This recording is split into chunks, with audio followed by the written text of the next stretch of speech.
If you like this podcast, share it with your friends. You can follow us on social media either on Facebook or on Twitter at cleverramblings. If you have any feedback or comments, please mail us at cleverramblings@gmail.com or visit our website cleverramblings.weebly.com. As always, we really appreciate you listening, and now enjoy today's podcast.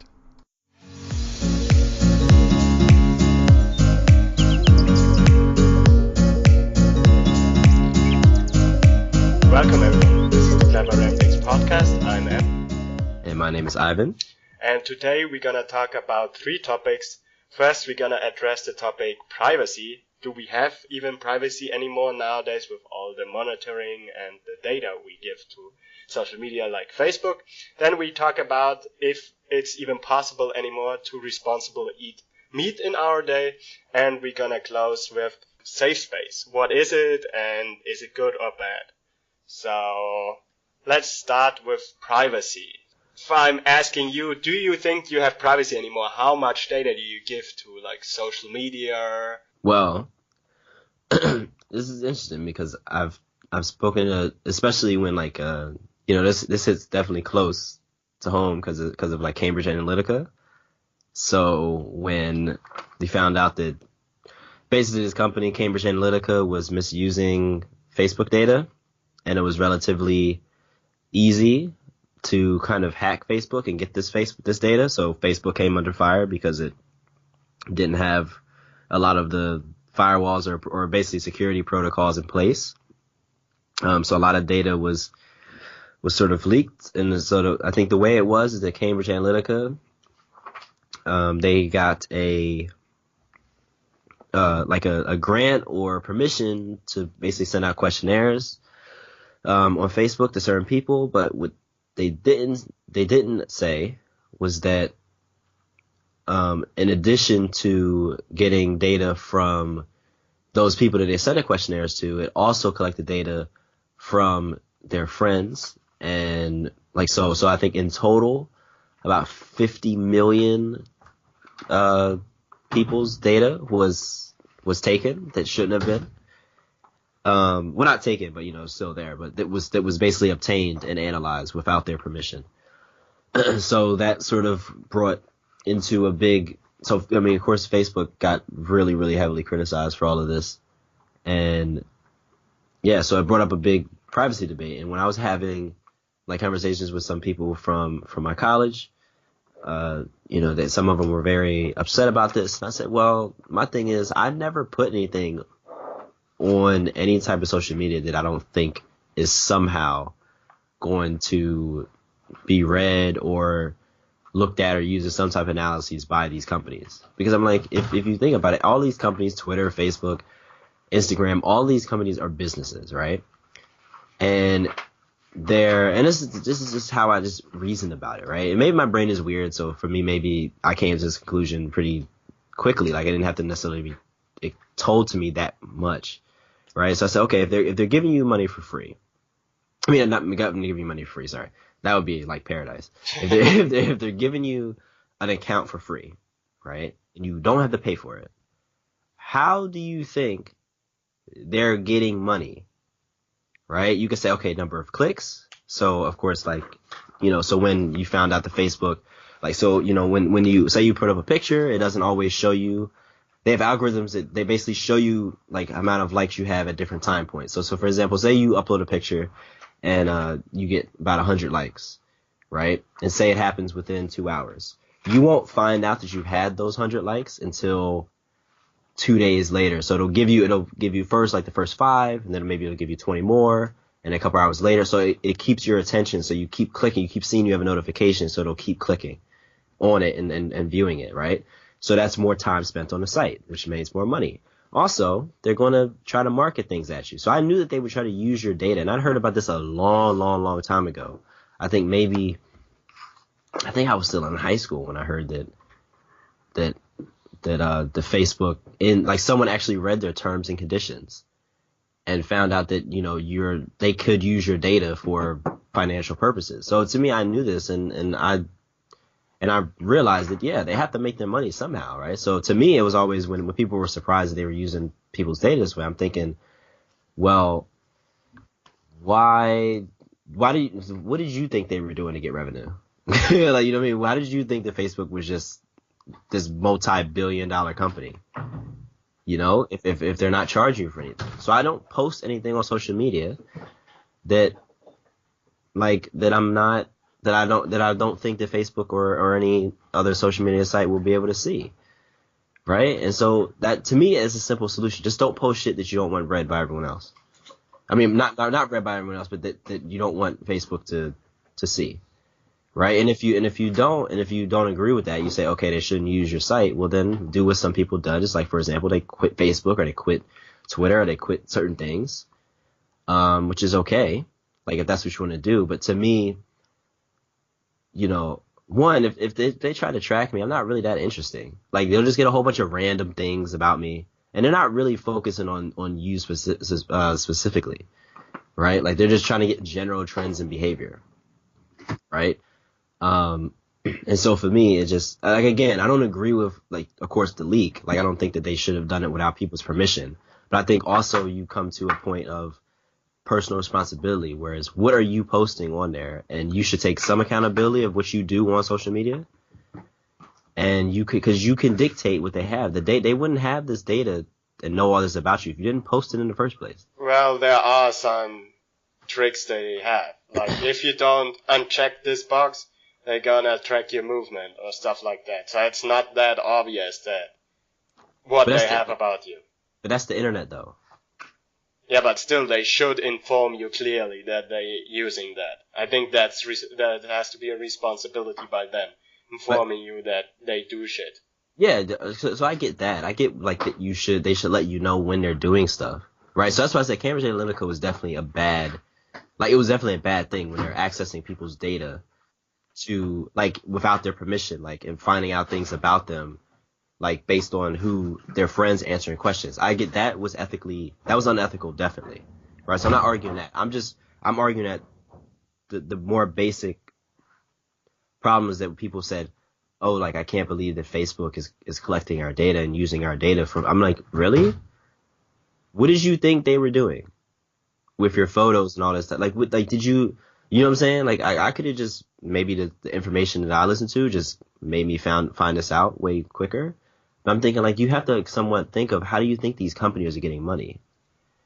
Yeah, right? Yeah. And like, so to me, it was nothing. And we've already heard about, you know, like with Snowden and NSA and everything like that. By the way, I just watched the movie Snowden. It was really, really good. But even then with NSA, the government's looking at you. Like, you know what I'm saying? Like, we're being watched. Yeah. And to a certain extent, we're being surveillance. And I don't think that all of a sudden Facebook would be this platform that didn't do it. Right? Because in many cases, you know, these social media sites are just as powerful as the government. I find out news on Twitter way before I find it out on, like, because I don't even watch the news anymore.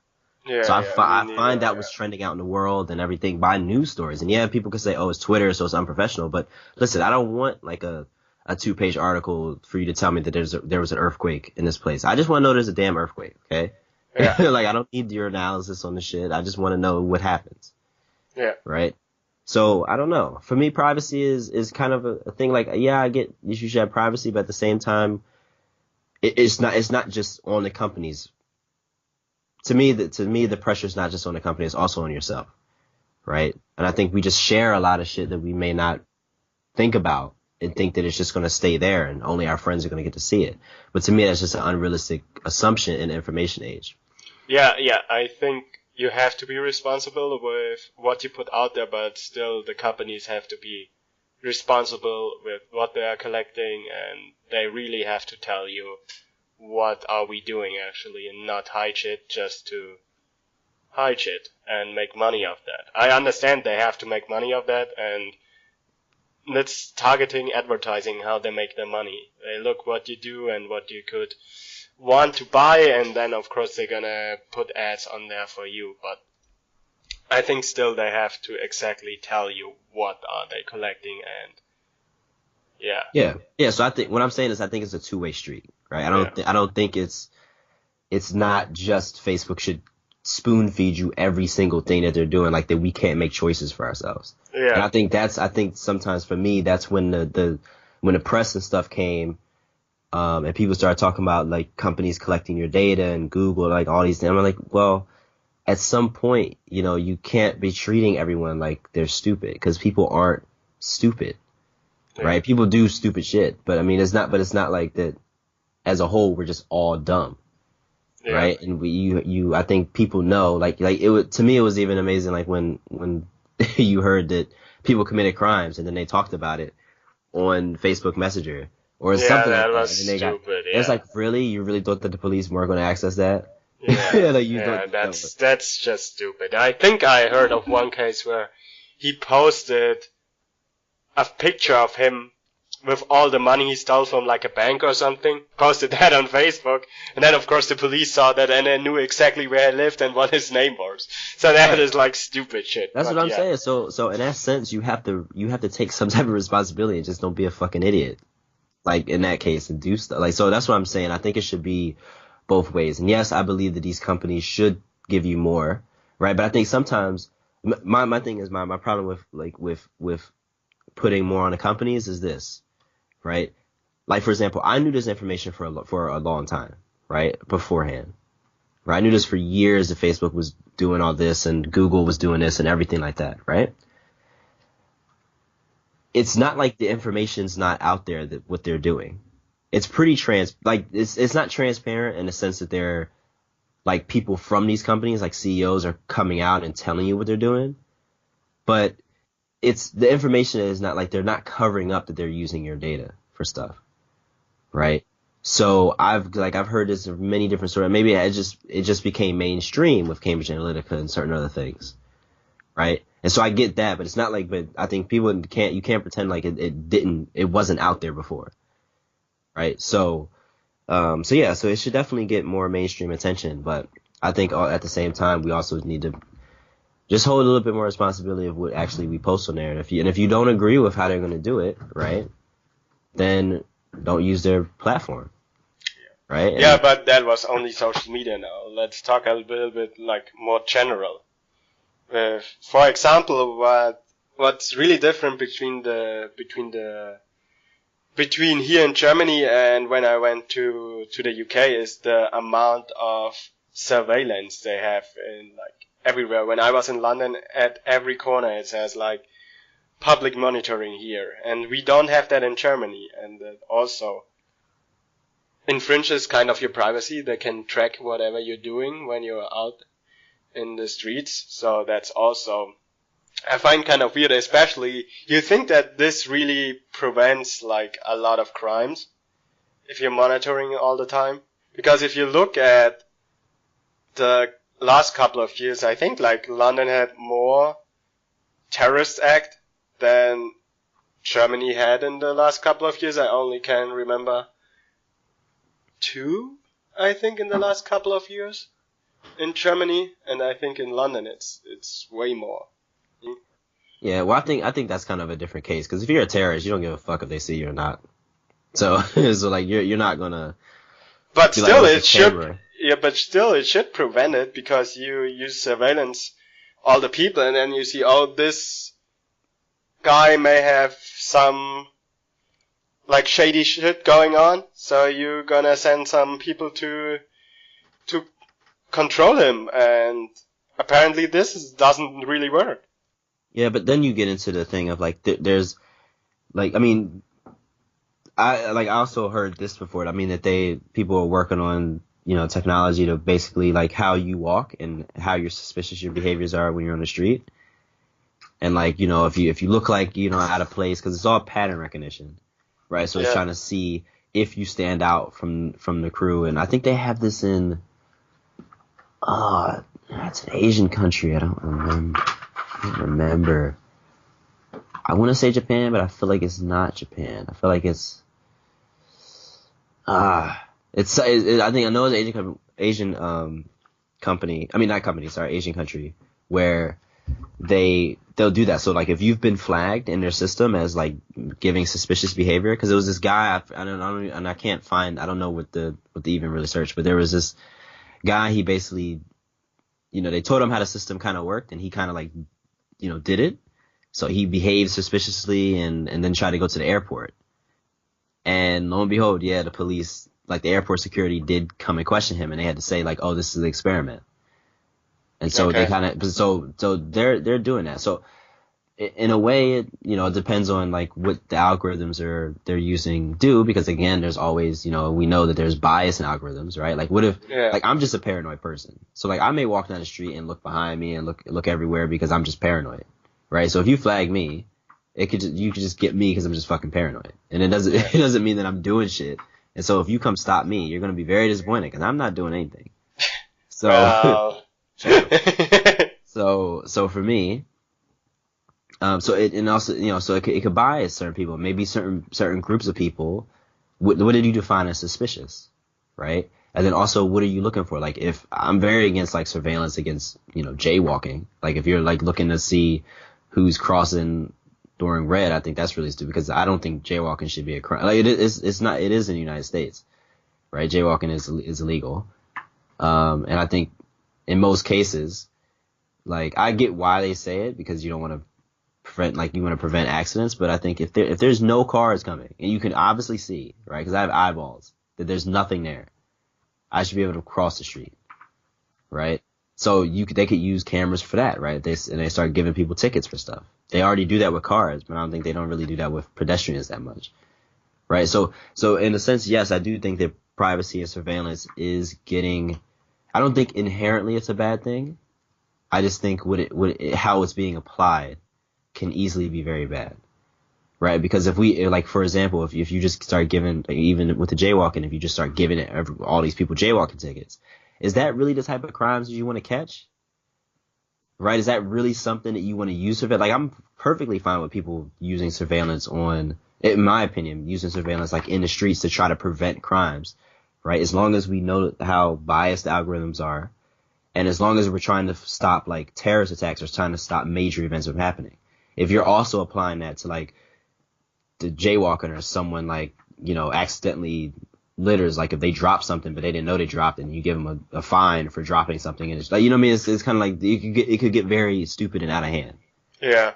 Right. And that's what I worry about with surveillance. Like, are we looking at the right shit, or are we just looking at people we don't agree with because you could even say people who you could define terrorism as even, I think they used to call Black Lives Matter a terrorist group, right? And my cousin, he went to a protest and there was drones. They were above them, like they were watching them. That's crazy. And I was when I went back to Philly. Remember that party where it was a lot of black people and you were really excited because you were like, oh, I've never seen this many black people before. That's not true, but yeah, I remember that. Yeah, okay. M likes black people. Okay, so. Yeah, I like them, but. So when I was at that barbecue, there was a drone that was I don't know if it was someone's drone, like they was just at the party, but there was a drone that was flying around, and we don't know what they were doing. But you didn't see someone who was flying the drone. No, we didn't see anyone that was flying a drone, but it looked very suspicious because, like, okay, it's a gathering of a lot of black people, and. You know what I'm saying? And Philly is a lot of black people, but still, we could be easily targeted because if you like that people are meeting up in these places, right? So I do definitely have concerns about when a government is trying to surveillance something, because I think most of the time when they're trying to profile people and look at people, they're doing it from a very, very biased and often not good-natured place, right? Yeah, they just think look what's happened in the States with the surveillance. Right. So in a sense, yeah. So I get that there's definite concerns, but I think as to prevent crimes and to prevent certain things from happening, or if there are crimes that happen and we could see, like, because the worst thing has happened if, like, say someone gets hurt or something and there was no video, so we don't know, right? And so we can't really say yes or no to anything, right? So. In that sense, I get it. But again, it's applied wrong. But I don't be doing anything. So for me, they can watch me all they want. I'm like, yeah, it's just it's kind of the principle that you shouldn't do that. But the principle is definitely a serious thing that I think needs to be taken. Well, we'll see what's gonna happen if you look at what the future might hold with implants in your brain and like smart glasses or contact lenses. Yeah. Now see that shit? Now here's the thing. Now when that happens, right, and people start getting implants and start getting the smart glasses, all that type of shit, watch some people be like, well, I didn't know it was taking my data. What did you think? They're putting implants in you. Yeah. You don't think they're gonna put like a tracking device in there or something? You don't think that they, you know what I'm saying? Like the thing is when we lose the possibility to say no to shit like that. If we go, it's basically like social media nowadays. You kind of have to be on there to be like up to date.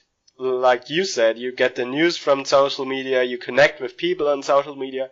When is the point of like no return when we can't say no to this anymore and we have to compromise and get this implant or whatever it's gonna be, and we have to be okay with us being tracked. And we can't say no anymore. That's why I say it's important for people to get into policy, into trying to shape policy and laws. That's why I'm not as big of a fan of protests. Like I think it has worked in the past, right? With this, especially the civil rights movement. And I think protest. I'm not saying that protest is bad in general. I think you should protest if you have a problem. But I think long term, what is that really accomplishing? Right? Because if you protest and stuff, and these companies are so powerful that yeah, they may lose out some money and they may change a couple things, but there's no way that the protests are outweighing like you're not really making that much of a dent into them. Like Facebook is still unbelievably rich even after Cambridge Analytica, and it's still going to be unbelievably rich for a while. Yeah, it has to be a mass movement. Like a lot of people have to start changing. So it either has to be a massive protest like it was with the civil rights movement, so a huge amount of people, or it has to be with policy. Yeah. And I think that people are forgetting the policy stuff. Like even with a lot of the Black Lives Matter stuff, you know, people will protest and then we go home, and then nothing happens. It's like no, you have to go to your courthouses and try to actually shape policy. And I think that's going to help. That's going to be the way, at least for this future technology age, that you're going to have to make sure these safeguards are put in place, because you can't trust humans to be, nice and to care about that, because they're going to go for the money. So, or just the information so that they can prevent whatever threat they think is there. So that's how I feel.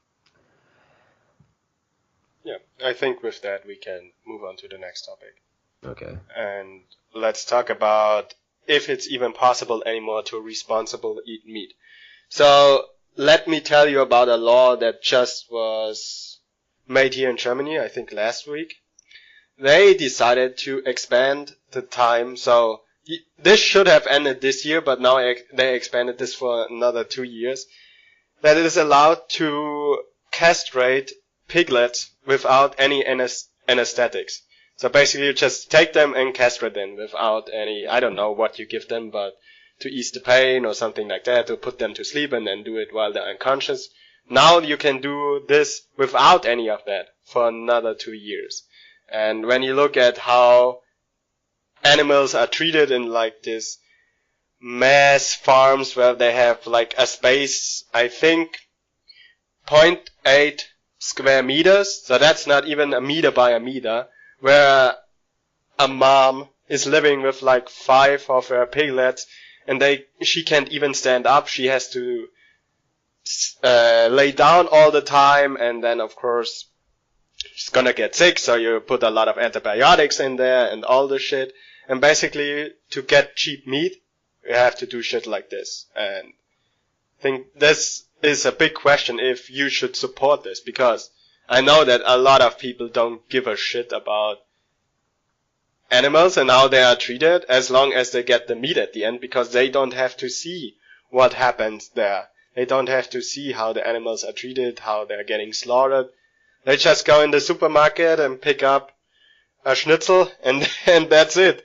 That's all they get from the animal right there. So I think like you have to really start thinking about how you can responsibly eat meat if you not only want to change the animals' lives, but also maybe when we come to our other thing is the environmental part of it. Because this mass production of animal food that of course they need is produces a lot of greenhouse gases. So I think it's really time to think about how we can responsible consume meat nowadays. Like, yeah, but I think that, so I mean, from personal experience, I mean, I tried being a pescatarian for for a while. I mean, I definitely consume a lot less meat than I did before. Yeah. So I mainly try to eat like fish and more vegetables and things of that nature, and more pasta. But I do still love my burgers and everything. And at some points I do eat, like, cause M knows, like, and people know, like, Cambridge, like, has a lot of really cute cows. And so I really love cows. And, like, I remember there's been a few times where I've, like, ordered a burger from the store. And then I walk home and I see the cows. I'm like, damn, I just ate your cousin. Yeah. And I'm like, and it does make me, like, feel bad. It makes me feel disgusted. But I don't know. At some point, it's like, well, evolutionarily, like, other organisms eat other organisms. So I think that's never been, like, some people have argued, like, there's always been an argument that, humans are more evolved, which doesn't make any sense because we're all equally evolved, but that's a whole other thing. But that we have higher cognition, we have more moral responsibility, and we should, not, but I feel like that argument is kind of, is a weak one, because you could say animals and stuff, they do give you certain vitamins and minerals, right? So, and yeah, you can get them from other places, but then again, it's more expensive or it's more difficult to do, blah, blah, blah, right? So I think that argument doesn't work. Now, treating animals better, I definitely agree with that. But again, I think part of responsibly eating meat would be to eat, like, you don't have to eat as much of it, right? You could definitely not support meat that comes from places that do, like, give the type of conditions that you talked about, right? So certain companies don't do it, or at least they say they don't do it, right? And 2 and 3, it's policy. Again, it's policy. Like, you become a vegetarian or a vegan or anything. Again, that does help, because it does take some money out of the pockets of these companies. Yeah. Right? But at the same time, I think we said this before, systemic problems cannot be fixed by local action. Yeah. This is just the treatment of animals, and this is a systemic problem. So, which means you either need, like we said before, a massive movement where a lot of people start becoming vegetarian or vegan and stop eating meat, or a large protest, which I think most likely is definitely not going to happen. But what you should do is affect policy. So go into policy and try to change these things at the level of the law, right? And make sure this thing is, and of course, share documentaries, share information, all that type of stuff is important, right? But if we're not changing laws, or if we're not at a massive scale, again, capitalism is going to win. It's not like, what I mean? And that's not going to, it's not going to change even in this, 2018. Like you said, Germany just passed a law that, which is, Germany is a pretty well-developed country, so they know these things. So they just passed a law that you could do it for longer, right? And again, you're hurting these animals, which is terrible. And I don't think that it's not that people don't care about animals, right? But I think it's more like that we're just like, well, I care about animals, but I want to eat a steak, or I want to eat this, right? And if there's no alternative, like, I definitely would stop eating meat if there was an alternative to meat that, like, really, really tastes good, or tastes like, I've tried, like, a vegan, was it a vegan burger before, and I had one bite and I was like, okay, this is good. And then I had another bite, I was like, okay, not as good, but it's still fine, it's fine. The third bite, I was like, yo, I can't right now. Like, so again, and I know that scientists are working on lab grown meat, so you don't have to worry, so you don't have to, like, hurt the animals or anything. You're also talking about alternatives to meat, like substitutes. Like, if once that, I think we should also put money, again, in addition to policy, put money and put resources towards that. Support that type of research, because that's what's going to change things, right? And I think that most people, if you said, okay, this is what's happening with these animals, but here's a substitute that tastes just as good or even better than meat, or maybe it tastes a little different, but it's still really, really good. I don't think that most people are like, okay, well, because I've always eaten steak, then I'm not going to eat this thing that tastes just like steak. If it's not. I don't know. I especially with the lab-grown meat, I think a lot of people are hesitant. They find it kind of like disgusting that you grow meat in the lab. If you actually look at that, it's way more sanitary, or but if you, way more hygienic than when you do the shit that they're doing now, where the pigs are pumped with antibiotics just to keep them healthy and then slaughtered. And I don't know what kind of hygienic is, like if you buy a very cheap steak, I don't know if they really were that hygienic when they do it, compared to like lab-grown meat where everything is sterile and everything. And I think a lot of people are hesitant because they find it kind of disgusting, which is kind of stupid, because they're used to having like steak from a real animal. Yeah, but that's also like this whole like, things being natural as opposed to lab, which is another dumb sort of distinction that people make, right? You shouldn't, like, I understand that everything made in a lab is not good, right? You could even think about like drugs and stuff like that have all these horrible side effects and things of that nature, that obviously sometimes there's more natural remedies, or at least ones that could be grown from the earth or that come from the earth that are better or at least help. But I think in this case, like, that's why it's important, like, information and people to be able to critically think about it. Because if you say, well, listen, this is more sanitary in this way, and you kind of talk about it, you be transparent about the limitations and the good and the bad, right? If you do all of these things, then people can make a more informed decision. And I just think that, like, again, like you said, I can't speak for everyone, but I know me. If I knew that it was clean, sanitary, didn't hurt animals and everything like that, and if it tastes really good, I would say, okay, fine. I would take this burger over another burger. Over a quote unquote real burger. Because I'm like, fine, like, it doesn't make a difference to me. And it can't cost like, 100 pounds or something like that, because, I don't have that type of money. So again, it has to not necessarily be cheaper than the original, but it can't be the disparity in price can't be that high, right? So if I can get a normal burger for, let's say like 7 pounds, but then like this new lab grown burger, it costs like 30 or 25, and I'm like, I don't think I'm gonna I don't know, right? But if it costs like 10 or 12, then maybe I'm more likely to buy it. Because then it's like, yeah, it's more expensive because I know it's something that's new technology, it's something new, but at the same time, it's not that much more expensive I have to be rich in order to do it. Yeah, I think that's also a big problem why animals get treated this way, because you have to provide cheap meat, because if you do it the right way, if you care about the animals, feed them good and everything, the meat's gonna be expensive, and a lot of people can't afford that anymore because they don't have the money to buy. If you wanna eat meat like 3-4 times a week and you wanna do it responsible, you have to spend like a lot of money. You have to, basically that's gonna be the most expensive food you're gonna buy. And if you don't have the money, of course you want to have cheap meat because you still want meat.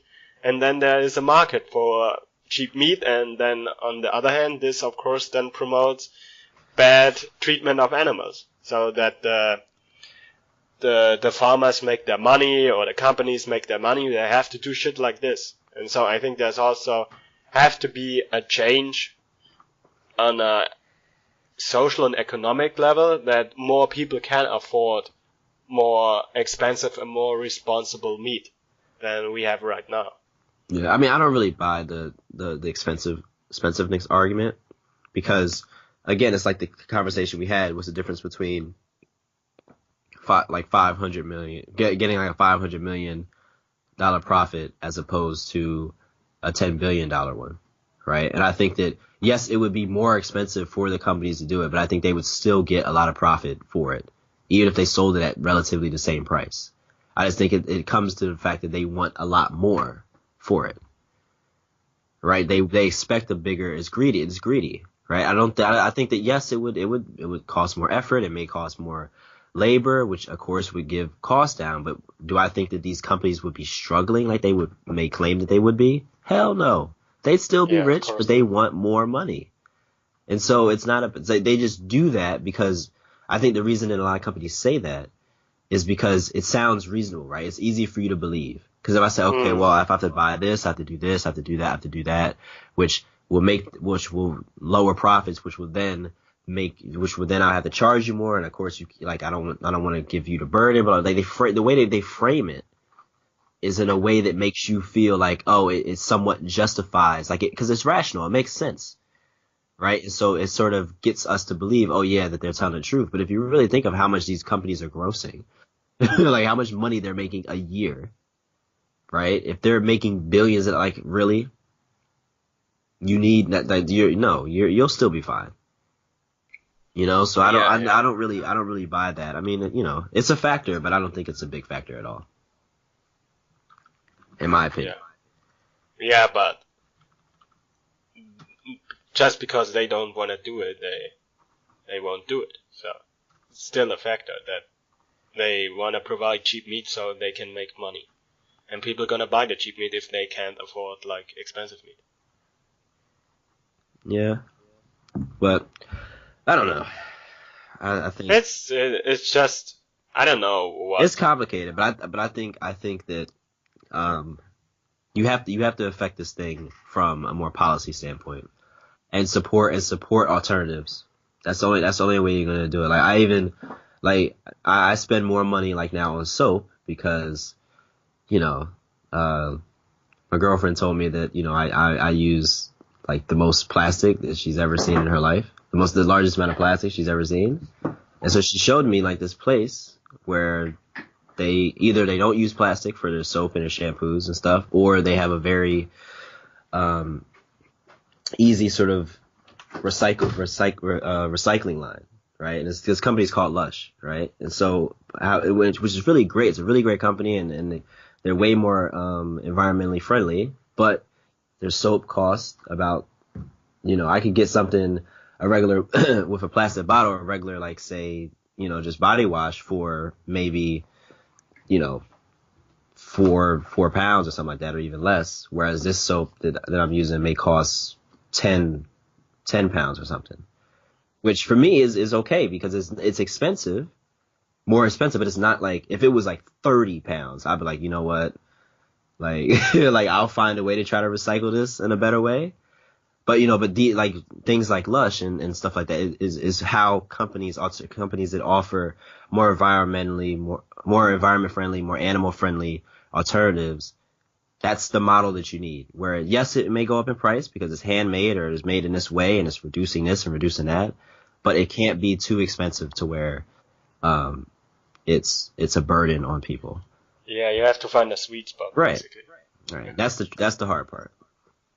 Yeah, basically what we think is that you have to be more responsible with the shit you do. Think about what you do and not just accept the way it is now. But still there have to be, it has to make sense, not pay 10 times more just because maybe you can save, I don't know, a tree or something. Yeah, because I love animals and everything, but man, fried chicken, listen, bro, I don't, someone told me I could never have fried chicken, bruh. Fried chicken? All the vegetarians, they're gonna send us angry mails now. How dare you? I'm like, well, if you give me a plant-based chicken, I got you. I got you. I mean, there are some stuff like that. I've had some vegan chicken nuggets that are really good, but it's not like fried chicken. I haven't had vegan fried chicken. Now they got that. Human are omnivores. They eat plants and meat. That's basically it. Right. We always eating both of them. So, and as they provide more, the meat provides more energy. Of course, we evolved to that meat tastes good to us, and that it probably tastes better than a lot of substitutes because it provides us with more energy in the past, and in the past we needed a lot of energy.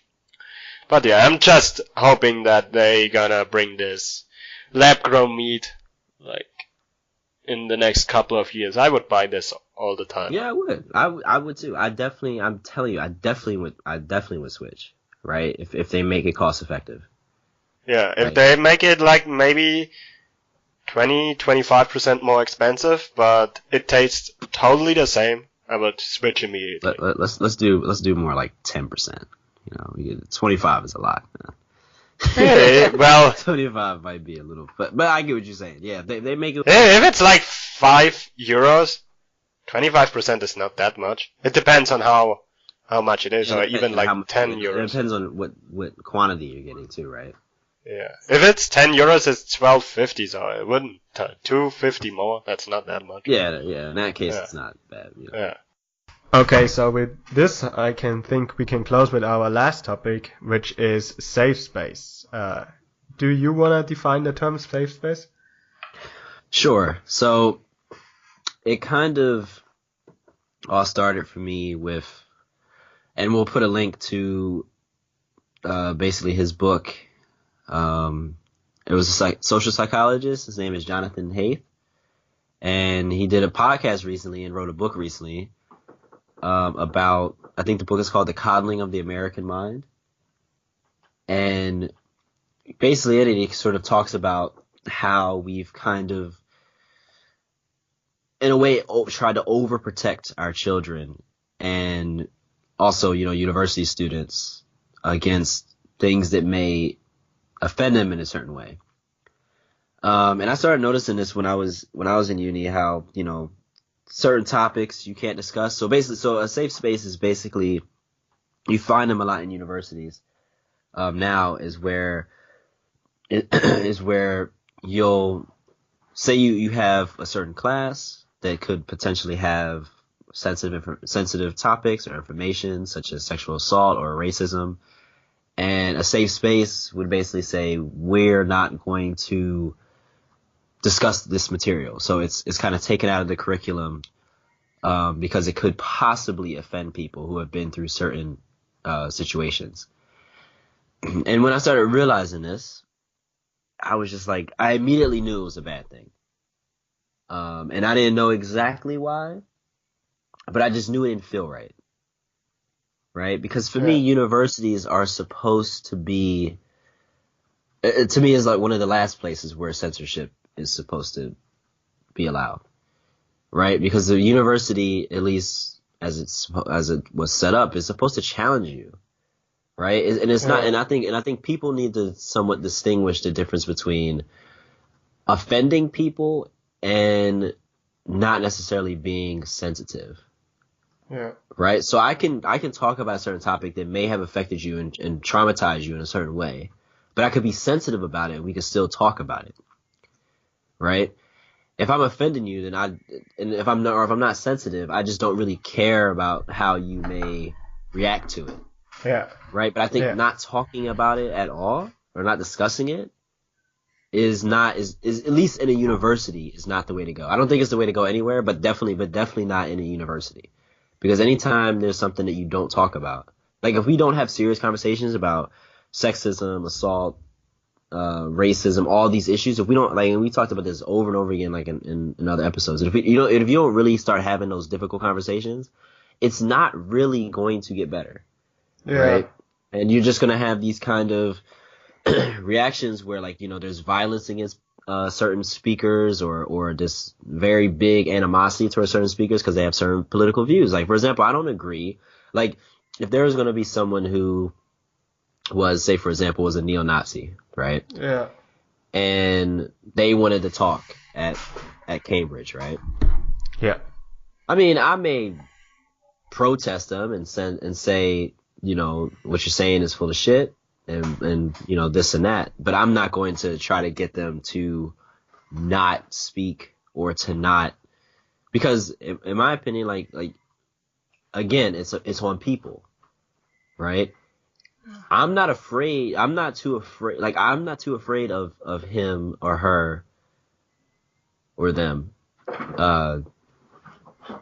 converting people, Because if they do, then that means that the people if that happens, like if they came to Cambridge and they converted people to being neo-Nazis, then to me that shows me that Cambridge is a pretty fucked up place. Yeah. Right? Yeah, I think I want to know that while I'm here. Like I don't want to just find that shit out because, by accident or something. So I'd rather see how many of the students really believe this shit.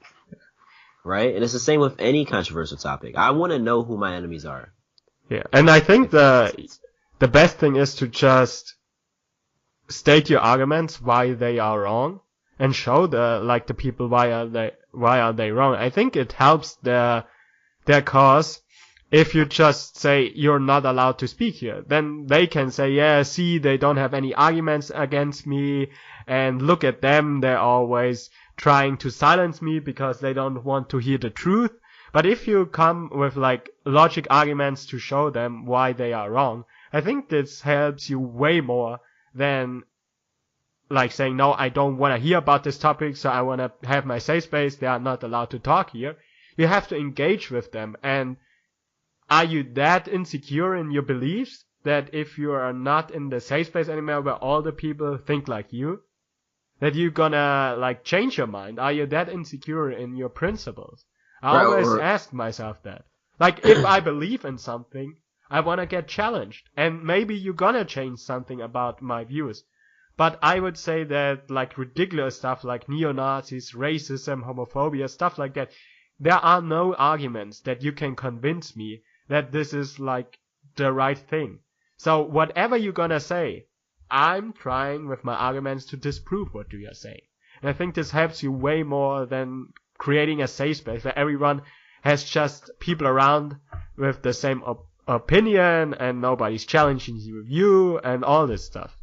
Right, and that's why I say, I think, and again, I think things like neo-Nazi or people who are intentionally saying that one gender is above the other one, things that, those are black and white cases where we kind of know where, okay, that's wrong, right? But my thing is sometimes your censoring could get too far where you're in a gray area. Yeah. Whereas say there's a person who just has conservative views, right? And you're so into your liberalism or so into this that you're just I'm not even going to consider them because, they're racist. And you sign all these labels to them. Yeah.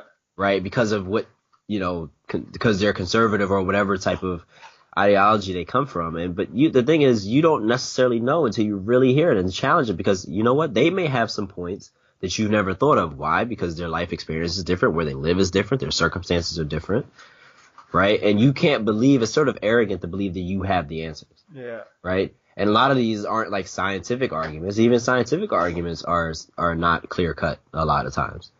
Right? So it's not as simple as this is this value and we know this. It's not that simple.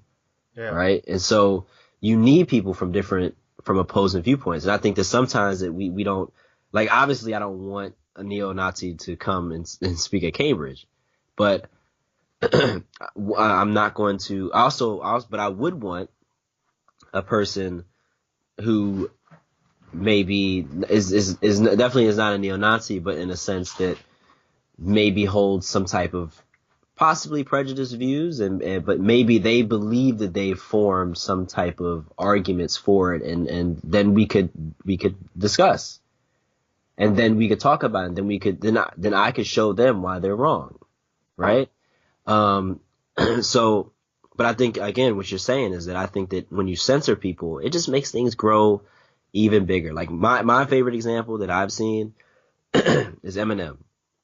Right, it's one of my favorite rappers of all time. Em knows this, and everyone knows knows this. But I don't agree, with all of that. Especially as I've matured, I don't agree with everything that Eminem has rapped about. But part of the reason he was so big is because people tried to censor his work, because he was so saying so many profane things that they try to suppress it. But what happens when you try to suppress something? It grew bigger. He became the biggest. He's the top selling rap artist of all time. Yeah. More than Tupac, Jay-Z, all these people. Right? And I think a large part of that is because people tried to censor him. Yeah. And you have to look at people, right? Because if people believe this shit, then the problem is with the people. It's not necessarily all the time what the person is saying. who the person who's giving the message. Right? Even things where people get mad at Kanye West is doing. I'm like, well, again, if you go to Kanye for your fucking political information and to find out and to decide whether you support Trump or not, you are lost already. Yeah. You're lost. You have to take some type of ownership on yourself. I don't look at Kanye for that type of shit. Like, you know what I'm saying? So to me, in a way, if a neo-Nazi comes and comes to Cambridge, or a member from the KKK or someone or whatever comes to Cambridge, I'm not well, first of all, I know that he ain't changing my mind, right? Because that would kind of like defeat the whole purpose of me being black, right? Yeah, kind of. But for me, I'm not really worried, because I believe that Cambridge, supposedly, what it tells you is Cambridge is this special place for all these smart people, blah, blah, blah, blah, blah. If he converts all these people, then shit, we need to really look at Cambridge, and we need to look at places of higher, like, you know, that are considered these really prestigious schools. Yeah. Right? Sure. So I look at the students. How are the students going to react? Right? But I don't think you should hit them or beat them up, I mean, of course, defend yourself if it turns violent. But, you know, don't antagonize, because you're just making them bigger.